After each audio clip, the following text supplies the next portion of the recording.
I don't meditate. I don't do ice baths. You will not find me waking up at 4 a.m. hitting the gym for 2 hours. I love cookies, pizza, bourbon. In other words, I am not perfect. But over the course of my sales career, which began in 1997, I've been able to put food on the table for a wife and 7 kids as the sole breadwinner. So I'm going to share with you the one thing that has made all the difference in my life, in my faith, family, fitness, and finances. Are you ready? Here's the one thing. Brush your teeth after you eat. What? I know you're thinking, how can that relate to faith, family, fitness, and finances? Maybe fitness, okay? But here's my point, so stick with me. You see a lot of videos, a lot of content out there. Here's the 5 things, 10 things, 25 things, 48 things. Here's a list of 80 things you should do. Email me now and you'll get a list of my 125 AI prompts that'll make you money guaranteed. And they're all good to a degree. They're all valuable. 1 or 2 or 10 of those may speak to you, may help you. But can you get through them? Can you implement one before you get bored and go try to apply to number 7, then get bored, go to number 2, then get bored, go back to 1? So here's what I mean with this brush my teeth. And I'm serious about it in its theoretical application.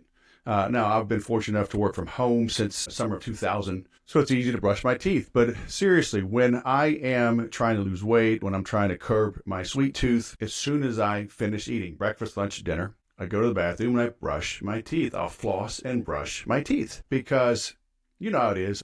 Once you brush your teeth, you can take a sip of Coke or an orange juice or whatever. Everything just tastes weird after you brush your teeth. But it also curbs that sweet tooth, that craving when you brush your teeth. So if I can be disciplined enough to just, as soon as I'm done eating, go to the bathroom and brush my teeth, I eat less. I feel better because usually when I eat more, I'm eating more junk. I've discovered I've got a gluten intolerance, so I felt much better cutting that stuff out. But it's that one little thing. So here's how this applies to everything, your faith, family, fitness, and finance. There's always that one little thing. Remember hearing this story, it could be anecdotal. It's probably true. It happened somewhere where people, they're dating, they're young, maybe they're engaged, maybe they're thinking about getting engaged, and they're trying to be good, trying to avoid the temptation of sin, the lust of the flesh, sins of the flesh. And they're talking to the priests and like, how can we stop? We're on lookout point, and, we're in the back seat and we're playing some music and maybe sipping some wine or whatever. And, we start kissing. Like, when do we stop? How do we stop? He says, well, walk me through this, right? So kind of unwind it. Where were you when you decided to go there as soon as you're done eating? A stitch in time saves 9, right? Turning left in time saves 9 hours, 9 pounds, 9 tons of effort to not going down the road you don't want to go down, right? So do you have the discipline to do great things? Right now, maybe not, but can you build it? Yes, because it's a series of little things. Okay, in my inner circle, I have new members track their activities, 15-minute increments for an entire month. And you think, oh, that's impossible, that's too hard, that's micromanaging, blah, blah, blah. Here's the deal. It's not that hard. You keep a piece of paper on your desk. Okay, I have a reminder going off on my computer, and I set 15-minute timers on my watch, on my Apple Watch. Just every 15 minutes, I feel that buzz. And it reminds me, I just hit repeat, just to be aware, because it's easy to go down a rabbit hole, okay, especially in social media. Something tweaks you, you get bored, you get tired, you get frustrated, you're scared of something, and you just go do some mindless wandering in 2, 5, 7 minutes, turn into 15, turn into 45 minutes. So having that little nudge, having that discipline, just go back to it. The little things comprise the big things. Okay, everybody has, 5 and 10 and 25-year goals, 100-year goals, vision boards, manifestation, visions, find. You're going to have $1 million business in 3 years? Great. What are you going to do in the next 15 minutes to get there? What are you going to do as soon as you watch this video to help you improve your faith, family, fitness, and finances? I'll get to it tomorrow. I'll get to it later today. Okay, fine, but will you? Will you have the discipline to brush your teeth, right? We have the discipline to click the calendar, find an open time, and type in 30 minutes, block off an hour, block off 4 hours to create a new offer, work on your landing page, create a new email series, tighten up your proposal template, create a proposal template, create a cold calling script, create a 2 or 3 or 7 step sequence for nurturing prospects when they come into your CRM or your database. If you don't have one of those, can you schedule some time to go look up some to research the right tool? What are the little things? Okay, whenever you're watching this, whatever time of day it is, can you drink water instead of a soda?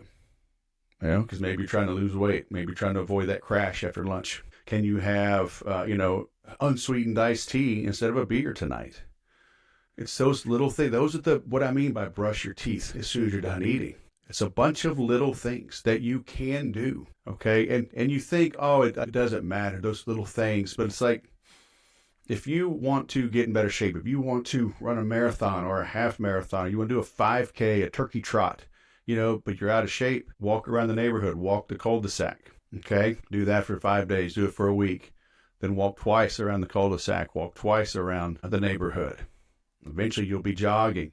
Jog half a mile, jog 1 mile, jog for 8 minutes straight, 10 minutes straight, and 15 minutes straight. It's worth doing poorly until you get good at it. So that poorly part, it's a bunch of short little sprints. It's a bunch of teeth brushing, okay? So use that to fill in the gaps. What is it?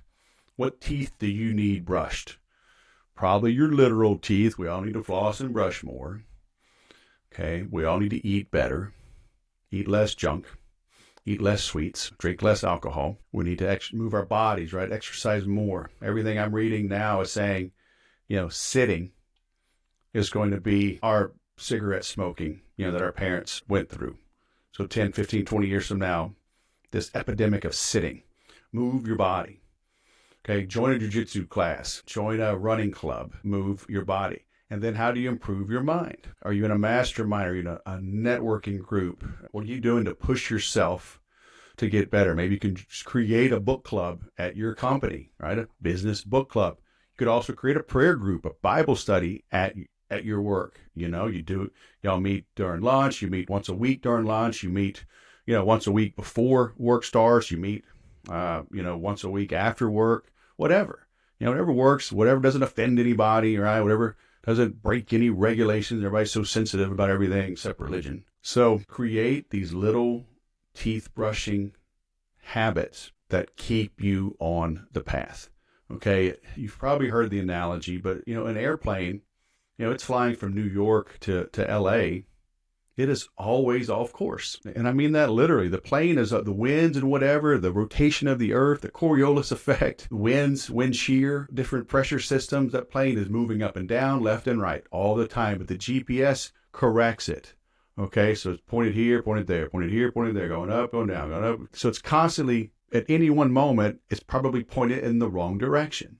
And if, 1 degree off over several thousand miles, boom, that plane's going to miss by 100 miles, its final destination. So those constant little improvements, little adjustments, keep it on track. That's why I have my 12 weeks to peak course. It's not 1 year to peak. No, it doesn't rhyme. But 1 year is too long. 12 weeks to peak, you're tracking your time, you're tracking your habits, and you're tracking everything. Not only are you tracking it for 84 days, you're tracking it every single day. Every single day, you're looking at the things that matter, because whatever you can measure, you can manage. Whatever you can manage, you can control. Whatever you can control, you can improve. Okay? So a bunch of teeth brushing throughout the day. So look at what sets you off. So I opened with the analogy of eating. I eat something salty, well, then I want something sweet. I want something sweet, I end up, maybe with a glass of wine, or, I'm out with friends at certain location, Friday night happy hour or whatever. Then I have a beer, then I have two, then I do, get a margarita, and one thing leads to another. I have a beer, I want some fries. I have a beer, I want some nachos. And these things start to compound. So what are the little things? Maybe it's social media. Somebody says something that triggers you. You go off, you go there, you research, you yell at one another. You got some friends that you associate with and support one another. You all start DMing one another. Next thing you know, an hour goes by. Now you're behind. Now you're running late. Now you got to pick up dinner, say get home in time to make dinner. Now you skip the gym. Do that repeatedly. That becomes your life. So look at what sets you off. Look at the triggers that put you in the wrong path, okay? And make a commitment to brush your teeth. So boom, put your food down. And you know what? Like literally carry a little portable, little pocket toothbrush, little pocket toothpaste. The dentist gives you those little samples. You can get them if you're committed, if that's important to you.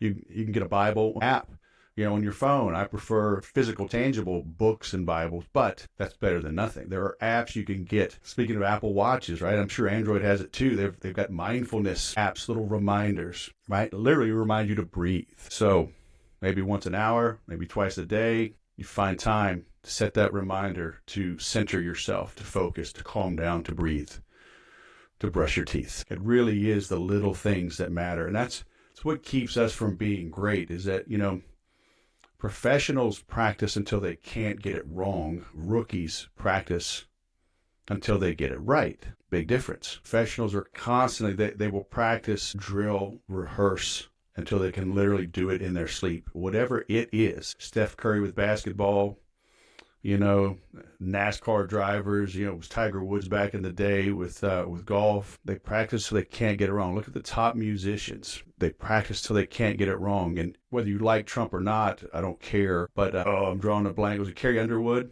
at the inauguration? The audio wasn't working, and they were running behind. And there's a shot of her. She says, "I can just do it." She's like, "Just run it," or whatever it was. And she just busted out the national anthem, right?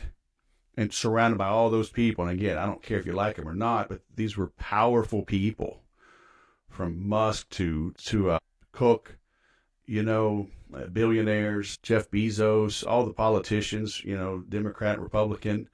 It's the presidential inauguration being shown to the world. She's in this, it's probably, I would say it's worse, being in this tight room, crowded, cramped, everybody's right up on you. And without practice, right? She didn't practice to sing like a cappella, but she did, because she practiced until she couldn't get it wrong. What do you love enough? What do you care enough about to practice until you can't get it wrong? It's easy to talk about, but it's harder to do. It's easier to do when you surround yourself with motivated, like-minded professionals. It's easier to do if you have a coach, a mentor, somebody pushing you, driving you, holding you accountable.